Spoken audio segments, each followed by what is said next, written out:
Hey everybody, welcome back to my channel. It's me, Jennifer, and it's been a long time since the last time I have uploaded a video. It's interesting because you would think, with all the time I have right now with this whole social distancing, which, by the way, I am in my, I believe, day 28 or day 29. You would think that I will be able to, come up with, 3 videos a week, but that's not been the case for me. And to be fair, I respect that it's something that cannot be forced. I want, that creativity and wisdom to come out as natural as possible. And it is, this whole Peaceful Heart project is, after all, a passion project. And it's been a beautiful process making sure that I stay as true to the intention, or with the intention of this project as possible. Because like I said, I don't want to just create content just so I could upload videos, but I really would like each video to be, something that, truly comes from within. And this is actually an impromptu video. I have not prepared for this. I wasn't planning on doing this, but I actually have the house to myself, and Brandon went out to meet up with friends for just a round of disc golf.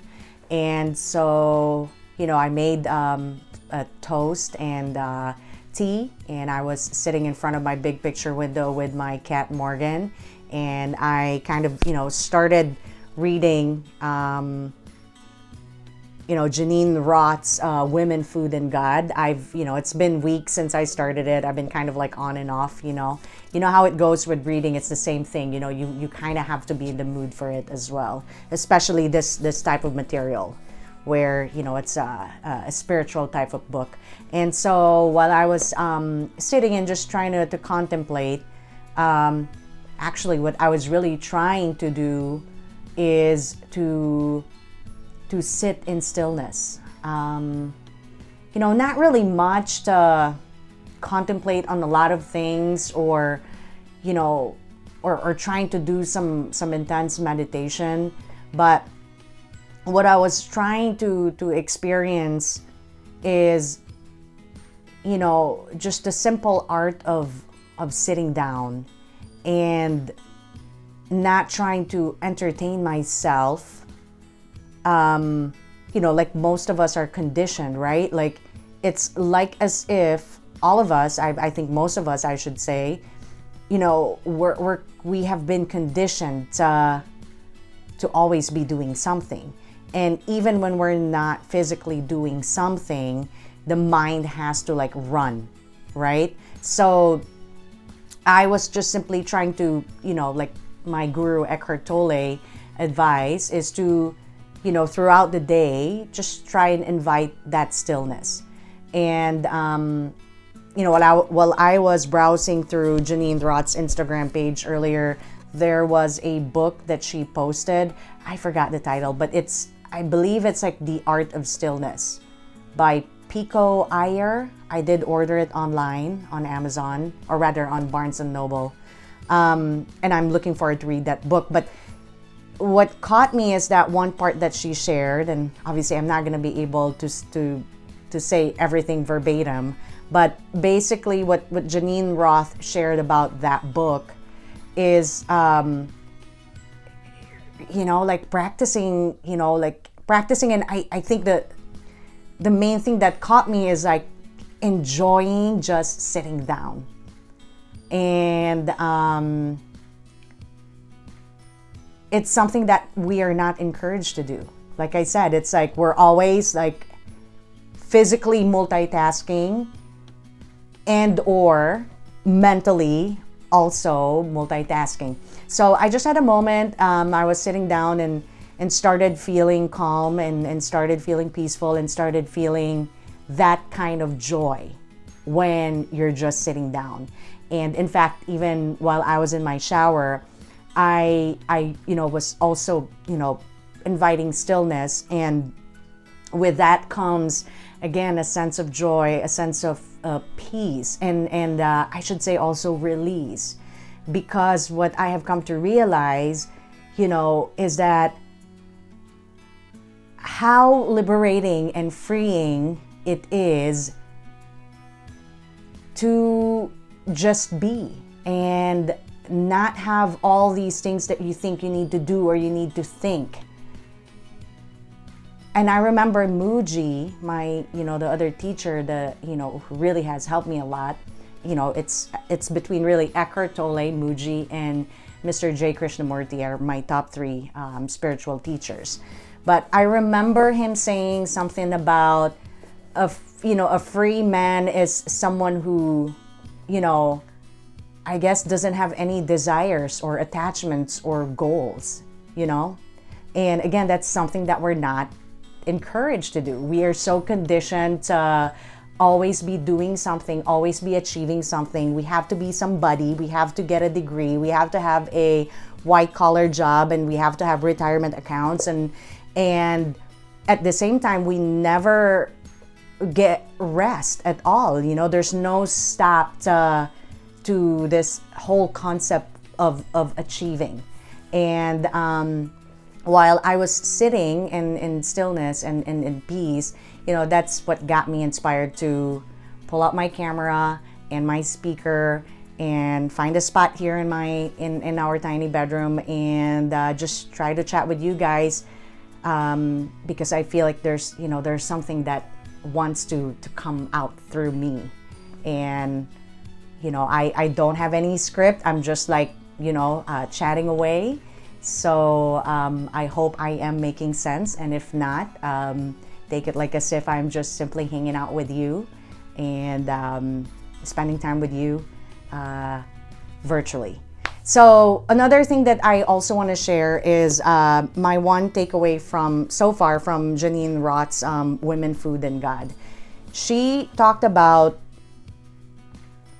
our emotions and how we usually tend to find an escape to like get away from as far as we can from the emotions, and it's like we don't really deal with it or simply be with it in order to experience the whole thing. And I think from also what I'm understanding is that we never get the chance to see the full cycle of that whole experience, from feeling, say, certain pain, right? Rather than being with it and observing it and feeling it and allowing yourself to, feel the pain, we try to, in this case, in this book, that's why there's food in it. It's because, she battled, with weight problems throughout her life.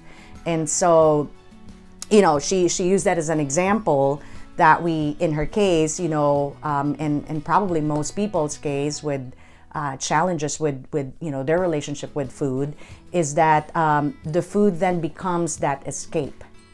And, eventually, as she explained, then, you start gaining weight. And when you reach that point, when you become so overweight, you think that the problem is the weight that you gained, and that's the thing that you need to tackle or to solve first. And when you solve that weight problem and you lose weight and you become thin, the implication is that life is going to be joyful and happy from then on. But really, that is just not the truth, because as she explained, which I really resonates with me, is that the gaining of the weight is the byproduct, is the effect. Really, the whatever it is that certain person, or I should say we are trying to escape from, whether a traumatic, experience from our childhood or, whatever, pain, trauma, when we don't deal with it, that is ultimately the main thing, I guess, that she was trying to say, is that must be dealt first. And it's not necessarily the weight that you gained. But anyways, I think I don't want to get off topic, but basically the takeaway mainly that I that I really love from this book is dealing and being with whatever emotions we're experiencing without attachment. And I'm gonna, I guess, combine Eckhart Tolle's teaching, is the practice of being able to allow it to just unfold, but without identification and without attachment. And I kind of picture it like as if I'm in the back seat of the car and I'm watching myself feel depressed or anxious or worried. But also there is that confidence that in me of knowing the truth, which is that I am not my thoughts, I am not my emotions, and that nothing lasts forever. That it comes and goes. Like what Muji said, it's like clouds in the sky, they come and go. And so knowing that truth, that's not a belief, it's not a belief, it's not a personal opinion, it's true, right? That you are not your thoughts, you are not your emotions, and nothing lasts forever, they come and go. And so knowing those three things gives you that kind of strength and grace to be able to simply watch and allow yourself to feel whatever emotion you are experiencing at that moment. And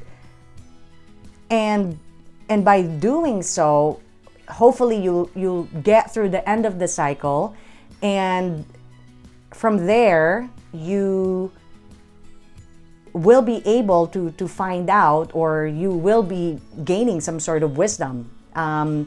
And what I can think of is that, when you go through the full cycle until the very end of it, personally, my experience is that, you learn that it's not as serious as the mind really makes it out to be. And every time you successfully manage to get through the end of whatever that emotional cycle, you really truly becomes I guess your tolerance level just gets better and better and better. And so every time you're hit again with that tsunami of emotions, no matter how strong, you also become stronger, and it doesn't take over you or overwhelm you and possess you any longer. And so I think what she's encouraging and what she's introduced in me is, I can be with my emotions. I can be there. I can allow it, In fact, like what Eckhart said, whatever you resist, will persist, and whatever you fight strengthens. And I think I just really want to share that with you guys. I don't know if this is something that you've ever heard before, and if you are going through something, perhaps it's something that you can practice, something that could help you to try and see if, rather than fleeing and trying to escape, by using food or drugs or binge watching Netflix, or distracting yourself by thinking, by talking to a friend about it, or basically whatever you try to do to escape from it, or you distract yourself from that pain, I urge you to try and see if you could just face it. You have the grace, you have the strength, your true essence, your I am is already complete. And it's the ego, it's the conceptual mind, it's the personhood that thinks it is weak and cannot fight any longer, and it's just overwhelmed, and that that it thinks there's no hope. But inside you, from the core of your being, you are complete. You have everything that you need. Your grace is sufficient. And so I encourage you to try to embrace the emotions and become even friendly with it and aligned with it. And you will see, you will come to see that rather than escaping from it, if you just decide that, here it goes, emotions is today I am depressed, all right. And then, try and see if you can understand what that feeling is like. Try not to take it to the level of mental level. It's not mental, but it's just, a journey within, And lastly, again, this morning from Janine Roth's Instagram page, I'm not sure if it's this morning's video that she posted, but she was saying something about, related to eating, because that's the subject that she mainly talks about. And she said that if you find yourself wanting to eat even though you're not hungry, that there is some sort of issue there. And but rather than like being hard on yourself, right, and trying to suppress, right, or trying to resist not eating, it's she said like it's I forgot the term she used, but basically it's an entryway. That whole experience is an entryway to being kind to yourself. And she talked about how it's an opportunity for you to like go within and be kind to yourself and be gentle to yourself by saying, oh self, what is going on? What can I do for you? It's not food, but there is something going on that even though I'm not hungry, I want to eat. Is there something that I'm trying to get away from? So it's like kind of like hugging yourself and being like, oh self, like what do you need right now? How can I help you today? So again, it's beautiful, isn't it? So there you go. It's just something that I want to share. Today's spiritual realizations, and it's been a beautiful journey for me, learning from these people. And so we have this thing going on right now.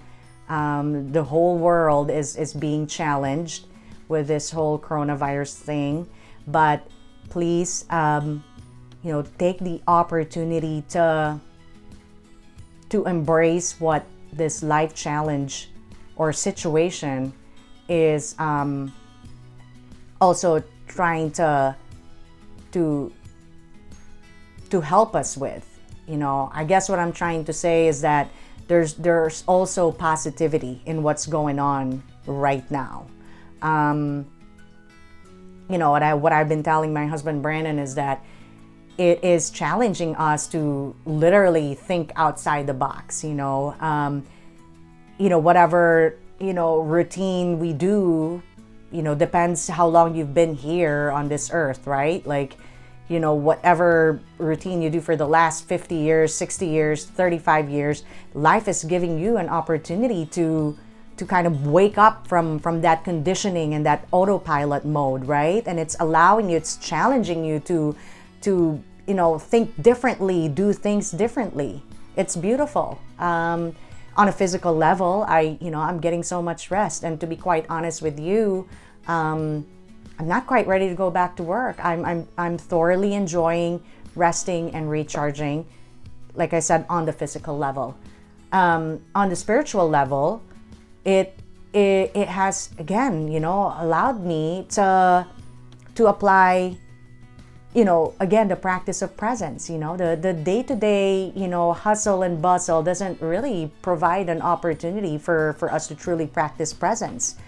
You wake up in the morning and your mind is already thinking about like how you're gonna be working the day, all the people that you need to service, to contact, to talk to, and then you get home and you only have so much energy to make dinner and sleep, and then be glued on the TV like a zombie, and then you sleep, and then you wake up and do it all over again, over and over and over again for the last how many years for you, right? So now it's like because everything is so new as far as like, you know, even the little things, right? Like, you know, your routine, right? It allows you to be present. I don't know with you guys, but for me, that truly is the effect, right? And so, if anything, there is also some sort of adventure to that, right? You know, because when we go back to the normal, hopefully it will not be normal, you know, in such a way that you're just back to your routine again. Hopefully this whole experience is going to wake something inside you. I'm sure it is, you know, because for me, even looking at my photos from years of traveling, you know how Facebook does that.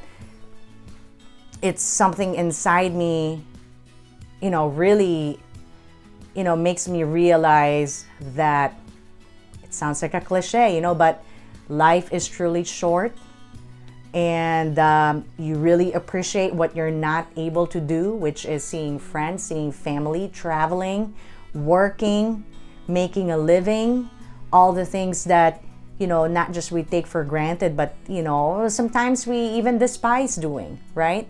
And so there's a lot of wonderful things that life is offering us to see, to recognize, to realize, and to appreciate with this whole pandemic thing.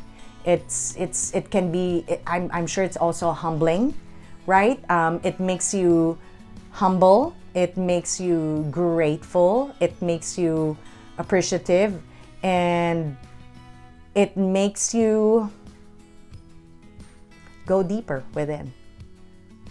Anyway, thank you for listening to me, and I don't know when is the next time that I am, you know, the inspiration and wisdom is going to come to me, but thank you for listening to me. And we don't know when this when the lockdown is going to be lifted. So far, we have here in Michigan, United States, we have until April 30th. And we shall just see how things unfold in the next few weeks, if we will need to, if the government will decide to extend it. But whatever the case is, listen to music, sit down and enjoy just sitting down. Enjoy, bask in the comfort and peace of understanding and realizing the truth in, you know, like that life takes care of everything, you know, in Christian language, you know, God takes care of everything, the source, the universe, where we came from, the same source that maintains and sustains everything. The sun comes up in the morning, you know, we're not really doing our breathing, yet, you know, we're breathing, that intelligence that is pumping our heart. Now that it's springtime, you observe things sprouting from the ground, that energy source, that life source where we also came from. We tend to think we're separated from the whole creation, but we're not. And so there's confidence in that, right? You see how the source that maintains and sustains everything loves it, you know, and loves to take care of the whole, you know, again, like the maintaining and the sustaining, you know. And so realize that. And as much as we think that, you know, we make things happen, we don't. And I don't know if that's going to trigger some emotions in you, thinking that, you know, like, no, I make things happen, and I respect that. That's totally fine. But my personal experience is that knowing that just liberates me, because there's not much to do, and the unfoldment is going to happen. And the more that you become aligned with that source, right, there's nothing to worry, you know. The spiders, you know how to create their web, you know. Even just observing my cats, they know exactly what to do. You know, the apple tree will produce apple fruit. Everything in nature use it as a spiritual teacher of how there's intention and there's purpose, and they carry out, the purpose. And the thing, us humans, we have this ego, and that is, the thing that we need to be able to handle and deal with, and in a spiritual teaching, that Jesus said, die to self, which is, die to the ego and the personhood. But perhaps that would be a topic that I could talk about next time. But anyway, you are loved, you're complete. There's nothing else to do but just be. And the more you get out of the way and allow life to support you in making the most of, your short life experience here, believe that and trust that, and it's, effortless. And that's all I have to say. All right, guys. Well, take care. Enjoy each and every moment of this quarantine. I'm sure you're going to miss it once we're back to work again. So enjoy it while it lasts. Read, relax, go for hikes, go for a walk, listen to beautiful music, and just be in the now. All right, guys. Until next time, peace be with you all.